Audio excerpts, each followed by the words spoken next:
پھر ایک سوال یہ کیا جاتا ہے کہ ائمہ نے کبھی خود خمس کیوں نہیں نکالا. دیکھیے عجیب و غریب قسم کے جو ہیں وہ اعتراضات ہیں. آیت اللہ شیرازی نے کہا اس بات کو تو رہنے دیجئے. پہلی بات تو یہ کہ دیکھیے ائمہ کی زندگیاں اتنی سادہ ہوتی تھی کہ ممکن ہی نہیں تھا کہ سال بھر کوئی چیز بغیر استعمال کے ان کے پاس ایسی پڑی رہے. وہ تو اپنی روزانہ کی ضرورت کی چیزیں بھی راہ خدا میں دیتے تھے, روزانہ کی. بعض اوقات تو خود قرضے لینے پڑ جاتے تھے, تو خمس کا کیا سوال ہوگا. اور دوسری بات ہے کہ جس کو خمس دیا جاتا ہے, یعنی مثلا آپ کسی مرضے تک کوئی چیز پہنچائیں گے یا ائمہ معصومین تک کوئی چیز پہنچائیں گے, تو اس کا خمس نکالنا ان کے لیے واجب نہیں ہوتا.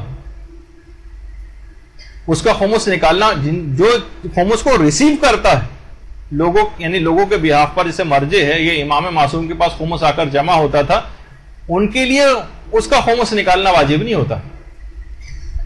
تو بہرحال وسائل الشیعہ کی جلد نمبر 9 کے اندر بھی جو کہ روایت ہے. تو پھر ایک اعتراض یہ ہوتا ہے کہ یہ مجتہدین و مراجع آخر اپنا خمس کیوں نہیں نکالتے؟ اگر نکالتے ہیں تو کس کو دیتے ہیں؟ دیکھیے عجیب و غریب تھا کہ ہر طرح سے لوگوں کو سوچ سوچ کے سوالات نکالے جائیں. ہم نے تو نہیں دیکھا کہ کبھی انہوں نے خمس نکالا, اور نکالا ہے تو کس کو دیا.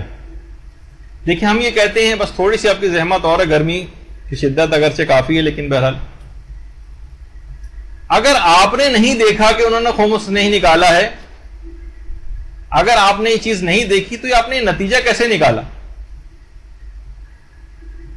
کیونکہ اگر ہم یہ کہیں کہ بھئی ہم نے آج تک آپ کو معترض صاحب کو نماز پڑھتے نہیں دیکھا, اس کا مطلب ہے کہ آپ نماز نہیں پڑھتے.